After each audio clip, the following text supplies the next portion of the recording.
I'm here with Dr. Brook, and we're gonna be discussing his book, Free Market Revolution, and it's based on Ayn Rand principles. And he's gonna illustrate to us a little bit better what is in the book and what ideas we can get from the book that can help us in our life. In chapter 2, there's the argument from greed and the argument from need. How does it relate to government control and foregone lost opportunities? So to me, it really explains everything that's wrong with government today.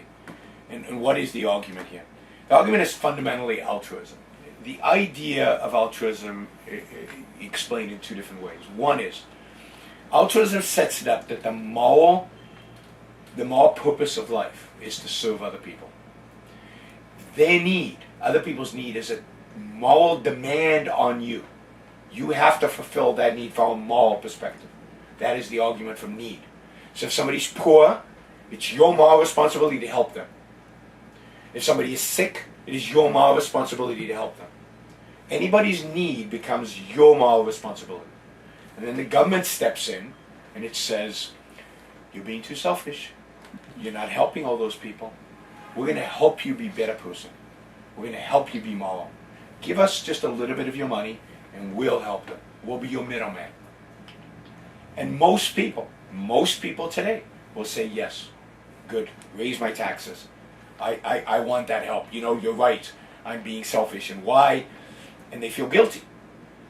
And guilt is an incredible way to control people. If you discover what causes somebody guilt, you can control them. So the argument from need is the argument that the government makes. Look, those people need it. Your moral responsibility to provide it. You're not doing it. Give the money to us and we'll help them. And that explains the entitlement state. That explains welfare. That explains socialized health care. All of these programs, that is the argument always made. It's never an economic argument. The argument's never made, it'll be more economically efficient if we give them welfare. The argument is always, it's our moral responsibility to help them. How can we stand by while those kids don't have health care? We've got to provide it to them. And since you're not doing it voluntarily, we'll force you to do it. And you'll be a better person. So that's the argument from need. That explains the welfare state. But it's a similar argument about regulation. Because the altruism sets it up so that there are basically two moral perspectives. One is your moral responsibilities to other people. And selfishness, what does selfishness mean? What does self-interest mean? It means lying, cheating, stealing. That's how we're taught. When we say to the kid in the class, in the schoolyard, he's being selfish, we don't mean he's taking care of himself. We mean he's a lying, stealing SOB who's going to exploit anybody to achieve his way. Now we also know that businessmen are self-interested because they're trying to make money. They're pursuing profit. Self-interest, lying, stealing, cheating, profit. So we say all businessmen are self-interested. Therefore, all businessmen are potentially lying, stealing, and cheating. Ooh, we better monitor them. We better watch them. They're gonna lie, steal, and cheat from us. So we have to regulate them. We have to control them. I like to use this example. You walk into an elevator. And we use this in the book.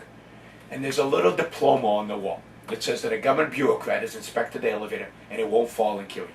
Every elevator in America has it. And everybody goes, whew, good. You know, because we know that if we left it up to the greedy, self-interested businessman, he would build an elevator that killed his customers. Right? We don't trust the self-interest. We don't trust profit. We don't trust greed. What do we trust? The bureaucrat. Why do we trust the bureaucrat? Because he's not self-interested. Right? He's doing it for the public good. He's doing it for the common interest. Oh, that makes us nice, warm and fuzzy inside. We're all happy now. So he's going to take care of us. So again, morality shapes policy.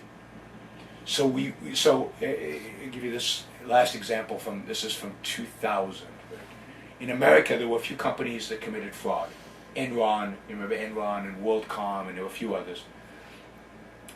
And the solution was not to say, okay, there's some crooks, let's put them in jail. The popular attitude in America was, ooh, see, this is what self-interest does. All CEOs, this is who they are, right? So all we need is new regulation on all CEOs so we can catch them before they do it. Because we know they're going to do it. It's just a matter of catching them. I was on Bill O'Reilly's show, a famous show on Fox, and Bill O'Reilly wanted to fire every CEO in America because he said they're all crooks. Why are they all crooks? Because they're all self-interested. And if you're self-interested, you're a crook. That's what our moral teaching teaches us. And Congress passed a bill called Sarbanes-Oxley, which has probably cost the United States between 1.5 and $2 trillion.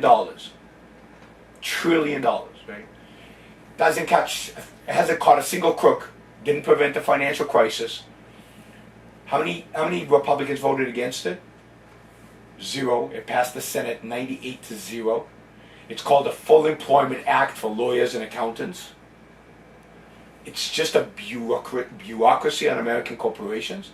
Why? So we can have a little cop here sitting on every CEO's shoulder, watching what they do, make sure that they're not going to lie, steal, and cheat. Because we know they're going to do it, because they're self-interested. And you mentioned what it is, guilt. And in chapter 6, in the morality of success, the Christianity, instead of praising the great soul man, enshrined the poor and the meek, so it promoted an anti-self approach to morality. How is that so? Well, you see it everywhere. Christianity, the meek shall inherit the earth. It's harder for a rich man to get into heaven than a camel to go through the thread of a needle. And there's hundreds of these. The whole approach of Christianity is that you have a moral duty to the poor. That you have a moral duty to sacrifice. Now, what's a sacrifice? It's to give and get what in return? Nothing. Because when you buy something in the store, you're giving something and you're getting something more valuable in return. Win-win trade. But that's not a sacrifice. Sacrifice is you give and you don't get anything in return. So it's all about being selfless. It's all about placing the well-being of other people before your own. In Christianity, the symbol of morality is Jesus on a cross. The symbol of morality is suffering. The worst kind of suffering possible. And for sins he committed? Oh no. For other people's sins. That's why it's a sacrifice. He's sacrificing for other people. That is the symbol. That is what drives this moral code. So, to live a life where you're flourishing, where you're successful, maybe you've made a lot of money from business, where you're living a happy, prosperous, wonderful life, where's the sacrifice? Where's the selflessness? There's something wrong here. And therefore we look at businessmen and we say, he's too successful, he's too happy, he's not moral. Morality is sacrifice, morality is suffering. Who becomes a saint? I'm not a Catholic, so I'm not an expert on this. But saints are always people who suffer for other people. Bill Gates isn't a saint, but Bill Gates changed more people's lives than anybody on the planet by building Microsoft. But he doesn't count as a saint because he got rich doing it. Okay? So it's not about helping others. It's about suffering while helping others. That's what makes you good. And that's Christianity, and that's incompatible with a system of capitalism which promotes and rewards and encourages and incentivizes self-interest. It's about more. It's about creating greater value. It's about trade, no sacrifice, trade. You trade with your employees. You trade with your suppliers. You trade with your customers. It's about building, creating. There's no sacrifice there. There's no altruism there. It can't, the two systems, this morality of self-sacrifice and capitalism are incompatible. The morality of Christianity and other religions, they're based a lot on we're all equal, on equality. What is your opinion regarding equality? Well, equality is a tricky concept because the way it's used today is what Ayn Rand would have called an anti-concept. It's meaningless. It has no meaning. There's only one sense in which equality means anything. And that's the sense in which it was used during the Enlightenment. It's the sense in which the Founding Fathers of America used it. Equality, the only meaning of equality, political meaning, is equality of rights, equality of liberty. We're all free. We're all born free. And it's equality before the law in a sense, right? The government cannot discriminate between people based on their race or based on how much money they have or based on their titles. They're equal before the law. You're equally free. You're equally free to exercise, to act in pursuit of your own values. But today, Equality means equality of outcome. We're all supposed to have the same at the end. That is a horrific meaning. Because we're not the same. We're metaphysically different.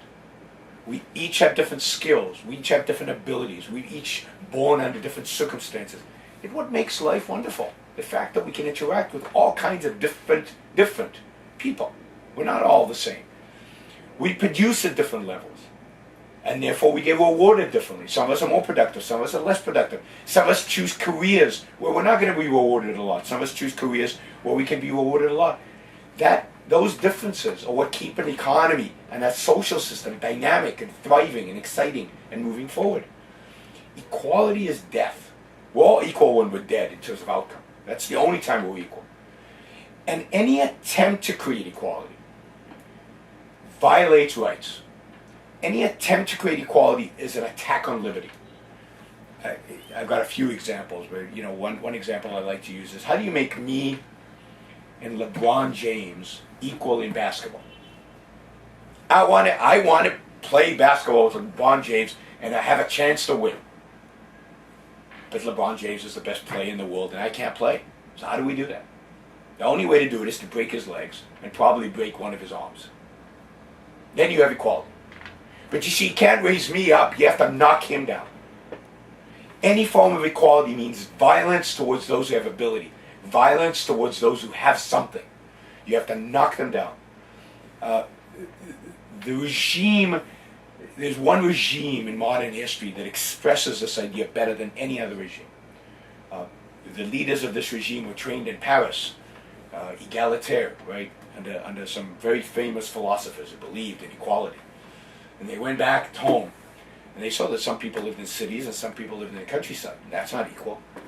So they kicked everybody out of the city, forced them all to be in the countryside.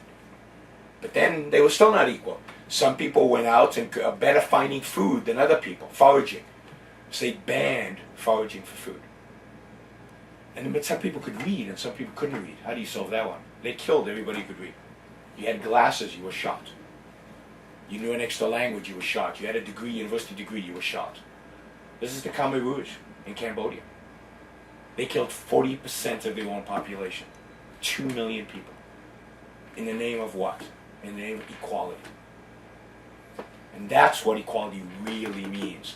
Piketty and all these guys can talk about numbers, they can talk about economics, but what they really want to do is knock off anybody who sticks up, anybody who's different, anybody who's a little bit more talented, anybody who could play a little bit better basketball. They want to chop them down. And that's what motivates them. And it's a horrific ideology. It's one of the most evil ideologies ever, the ideology of equality of outcome. Thank you, Dr. Brook. It's been wonderful what you have taught us today, and we're glad that you're here, and we're going to think about these ideas, and we really have to change a lot of ideas that we already have. Thank you very much. Thank you. My pleasure.